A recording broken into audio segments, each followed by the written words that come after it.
بڑا ہی انوکھا واقعہ ہے. حضرت عقبہ بن فرقد رضی اللہ عنہ ایک صحابی رسول ہیں, ان کی 4 بیویاں تھیں.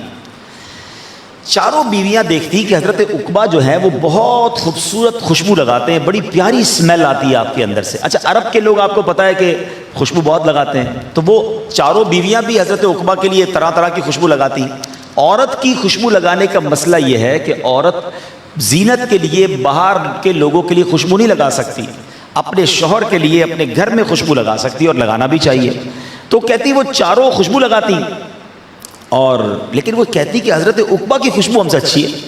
تو ایک بار حضرت عتبہ رضی اللہ عنہ کو انہوں نے کہا کہ حضور یہ بتائیں آپ کون سی خوشبو لگاتے ہیں, ہم نے کبھی آپ کو خوشبو لگاتے بھی نہیں دیکھا. گھر میں تو نظر آ جاتا ہے نا کون سی پرفیوم کون سا عطر, وہ بھی نظر نہیں آ رہا, آپ کیا عطر لگاتے ہیں؟ تو حضرت عتبہ کہتے ہیں میں تو کوئی خوشبو نہیں لگاتا. کہا خوشبو نہیں لگاتے, لیکن اتنی زبردست خوشبو کہاں سے آتی ہے؟ ہم تو مہنگی مہنگی خوشبوئیں لگائیں پھر بھی آپ کے قریب نہیں پہنچ پاتی. تو کہتے ہیں بات یہ ہے کہ کچھ عرصہ پہلے سرکار دو عالم صلی اللہ تعالیٰ علیہ وسلم کی بارگاہ میں گیا تھا. میرے جسم پر آبلے پڑ گئے تھے, میرے جسم پر اسکن ڈیزیز ہو گئی تھی. تو میں نبی پاک علیہ الصلوۃ والسلام کے دربار میں چلا گیا. اچھا صحابہ کرام کا کمال دیکھیں کہ جب بھی انہیں کوئی پرابلم درپیش ہوتی وہ کسی اور کے پاس نہ جاتے, سرکار دو عالم کے پاس چلے جاتے. ان کو معلوم تھا کہ واہ کیا جود و کرم ہے, شہ بتہا تیرا نہیں سنتا ہی نہیں مانگنے والا تیرا. اب نبی پاک نے کیا کہا پیارے آقا نے یہ نہیں کہا کہ عتبہ کسی ڈاکٹر کے پاس جاؤ, فرمایا اپنا کرتا اتارو.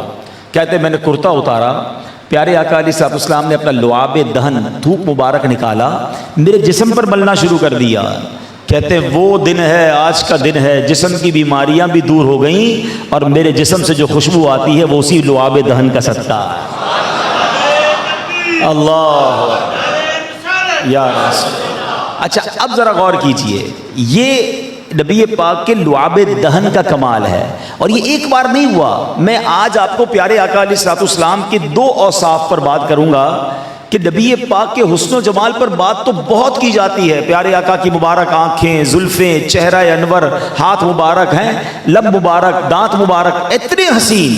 میں تو ان 2 چیزوں کی بات کرنے آیا ہوں کہ جن سے لوگ گھن کھاتے ہیں. دنیا کا کوئی کتنا ہی بڑا حسین کیوں نہ ہو, نہ اس کے تھوک سے کسی کو پیار ہوگا, نہ اس کے پسینے سے کسی کو پیار ہوگا. پسینے سے اس کے بدبو آتی ہے, تھوک سے گھن آتی ہے. مگر سنو میرے رب نے اپنے حبیب کو کیسا کامل و اکمل بنایا. سیدی اعلیٰ حضرت کے برادر کہتے ہیں نا مولانا حسن رضا خان صاحب, ایسا تجھے خالق نے طرح دار بنایا, ایسا تجھے خالق نے طرح دار بنایا, یوسف کو تیرا طالب دیدار بنایا.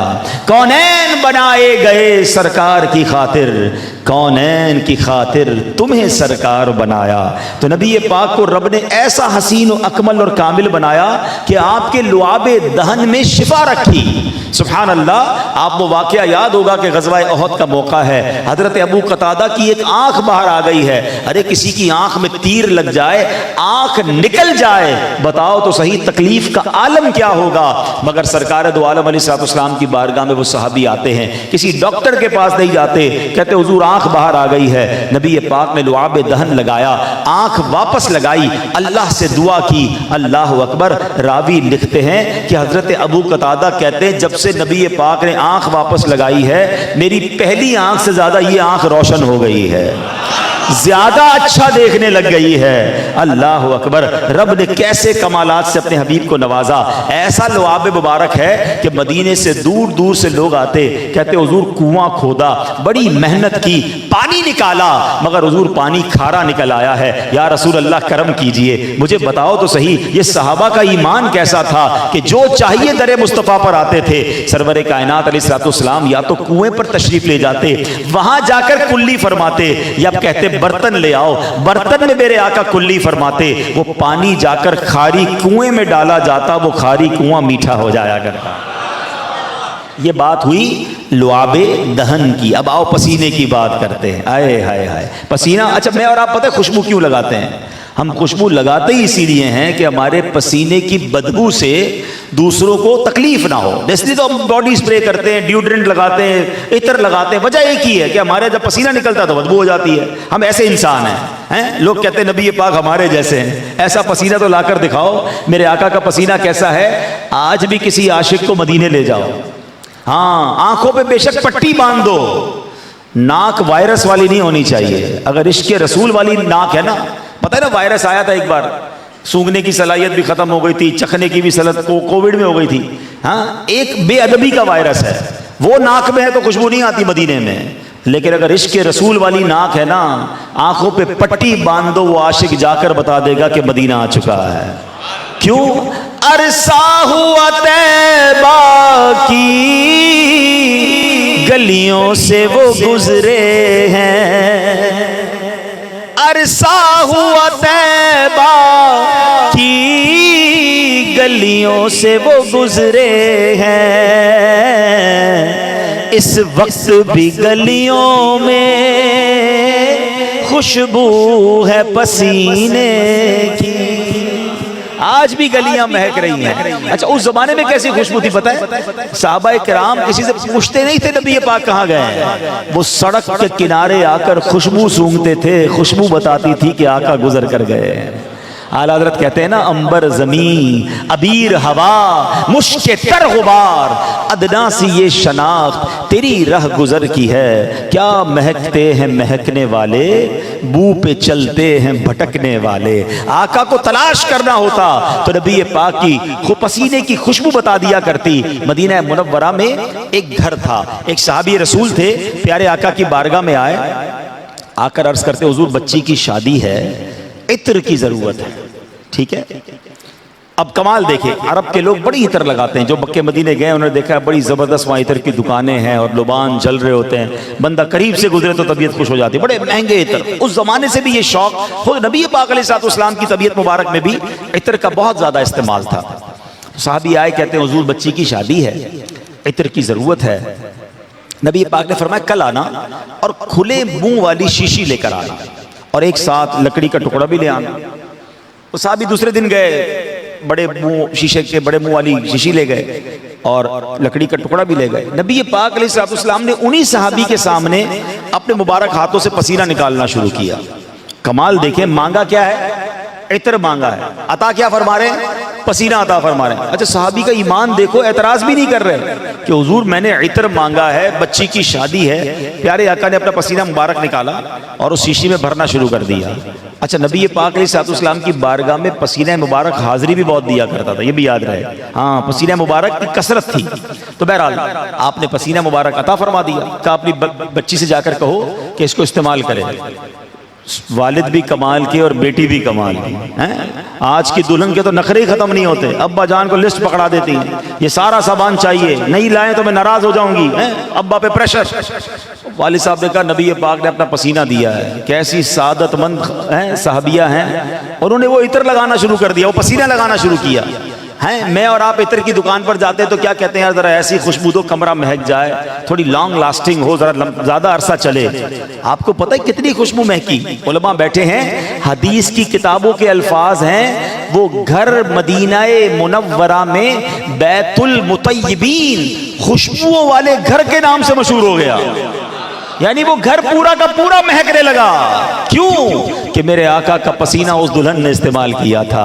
اب بتاؤ نبی پاک ایسا معجزہ دکھائیں اور میرے رضا کا قلم خاموش رہ جائے، یہ ہو نہیں سکتا. بریلی کے تاجدار لکھتے ہیں واللہ جو مل جائے میرے گل کا پسینہ، واللہ جو مل جائے میرے گل کا پسینہ، مانگے نہ کبھی عطر نہ پھر چاہے دلہن پھول. کیوں؟ سرتاب قدم ہے تنے سلطان زمن پھول، لب پھول بدن پھول زکن پھول دہن پھول. تو نبی پاک کے حسن و جمال کی ہم کیا بات کریں ہیں. اللہ کریم نے اپنے حبیب علیہ الصلوۃ والسلام کو وہ کمال کا مرتبہ دیا، نہ اس سے پہلے کسی کو دیا نہ اس کے بعد کسی کو دیا. سیدی اعلیٰ حضرت کہتے ہیں نہ وہ خدا نے ہے مرتبہ تجھ کو دیا، نہ کسی کو ملے نہ کسی کو ملا، کہ کلام مجید نے کھائی شہا تیرے شہر و کلام و بقا کی قسم. تیرا مسند ناز عرش بری، تیرا محرم راز روح امی، تو ہی سرور ہر دو جہاں ہے شہا، تیرا مثل نہیں ہے خدا کی قسم. تو بہت سارے نوجوان بیٹھے ہیں، آج کل ایک عجب ٹرینڈ چلا ہوا ہے، میں فلاں کرکٹر کا فین ہوں، میں فلاں فٹ بالر کا فین ہوں، میں فلاں سیاستدان کا فین ہوں، میں فلاں جناب گلوکار کا فین ہوں. ارے تم اس کے فین ہو؟ ہیں اس کو فالو کرتے ہو. مجھے ایک بات بتائیں, آپ دنیا میں کسی کو بھی پسند کرتے ہیں, اس کے پسینے سے بو آتی ہے نہیں آتی ہے, اس کے تھوک سے گھن آتی ہے نہیں آتی ہے. اچھا میں ایک اور سوال کرتا ہوں, تم کسی اور سے محبت کرتے ہو دنیا والوں سے, کیا تمہیں جانتا ہے؟ تمہارے لیے کبھی اس نے اچھے خیالات کا اظہار کیا, کوئی مہربانی کی تم پر؟ تو لوگ کہتے ہیں یار اتنا بڑا آدمی, وہ مجھے کہاں سے جانے گا, میں فوٹو رکھتا ہوں اس کی, میں اس جیسے بال بناتا ہوں, میں اس جیسے کپڑے پہنتا ہوں, وہ مجھے کہاں سے جانے گا, اس کے کروڑوں فالوور ہیں, میرے ساتھ بھلائی کہاں سے کرے گا جب مجھے جانتا ہی نہیں. تم اس سے محبت کر رہے ہو, اس کو فالو کر رہے ہو, نہ تمہیں وہ جانتا ہے نہ کبھی اس نے تمہارے ساتھ بھلائی کی ہے. میں تو اس سے محبت کی بات کر رہا ہوں کہ 1400 سال پہلے جب وہ دنیا میں آئے نا تو سجدہ کیا اور کیا کہا, رب حبلی امتی. پڑھتے ہو نا صلاۃ والسلام میں, مل کر پڑھ لیں, رب حبلی امتی کہتے ہوئے ہوئے حق نے فرمایا کہ بخشا الصلاۃ. وہ پیدا ہوئے تو ہمیں یاد کیا, راتوں کو جاگ جاگ کر ہمیں یاد کیا. اور آپ کو پتا ہے جب قبر انور میں اتارا جا رہا تھا اس وقت بھی لبہائے مبارکہ کو جنبش ہو رہی تھی. ایک صحابی کان قریب لے گئے, وہاں بھی امتی امتی کی صدائیں ہیں. انہیں چھوڑ کر کسی اور سے پیار کرنا چاہیے, انہیں چھوڑ کر کسی اور کو فالو کرنا چاہیے. اعلیٰ حضرت کہتے ہیں جو نہ بھولا ہم غریبوں کو رضا, یاد اس کی اپنی عادت کیجیے. تو آئیے آج رسول پاک سے سچی محبت, زبانی نہیں, زبانی تو ہم سے جتنے نعرے لگوانے لگوا لو, وہ نعرہ لگاتے ہیں نا, مل کے لگائیے ذرا, غلامی رسول میں نہ ہو جو عشق مصطفیٰ. ہاں پی این ٹی والے نعرے تو شروع سے بہت اچھے لگاتے ہیں, میں بھی تھا نا ادھر, نعروں میں تو کمال ہے پی این ٹی والوں کا, مگر صرف نعرے نہیں. مجھے یہ بتاؤ جس کو غلامی رسول میں موت قبول ہے اس کو رمضان کے بعد نماز قبول کیوں نہیں ہے؟ بلکہ کئیوں کی تو رمضان میں بھی نماز قضا شروع ہو گئی ہوگی, شروع میں 4-5 دن تو مسجد بھری ہوئی ہوگی فل, ایسا لگتا ہے سارے آ گئے, ایک ایک صف کم ہونا شروع ہو جاتی ہے. 10-15 رمضان تک تو سناٹا شروع ہو جاتا ہے. فجر کی نماز میں جتنے نمازی تھے اب اتنے نہیں ہوں گے, میں نے نہیں دیکھا, مجھے پتا ہے, میں اسی علاقے میں بڑا ہوا ہوں, ٹھیک ہے نا. اور یہ ہر مسجد کی کہانی ہے. تو جس کی رمضان میں نمازیں قضا ہو رہی ہیں, جس کی رمضان میں تراویحیں قضا, اور چاند رات رمضان کا چاند تو نظر کیا آتا ہے کہ مسجد ویران, یہ کون سی غلامی رسول ہے؟ صرف رمضان کے نمازی. اس بار ایسی غلامی کا دعویٰ کرو کہ انشاءاللہ باقی ساری زندگی نماز پڑھنی ہے. انشاءاللہ نماز میرے آقا کی آنکھوں کی ٹھنڈک ہے, میرا حلیہ, میرا کردار, میری گفتگو سنتوں والی ہونی چاہیے. مجھے دیکھ کر کوئی کہہ دے یہ کس کا امتی ہے, مگر آج تو نام بتانا پڑتا ہے, پھر پتہ چلتا ہے بندہ مسلمان ہے, کیونکہ نہ چہرہ مسلمانوں والا, نہ لباس, نہ انداز. یہ کیسی غلامی ہے؟ تو اگر واقعی غلامی اختیار کرنی ہے تو سچی غلامی اختیار کیجئے.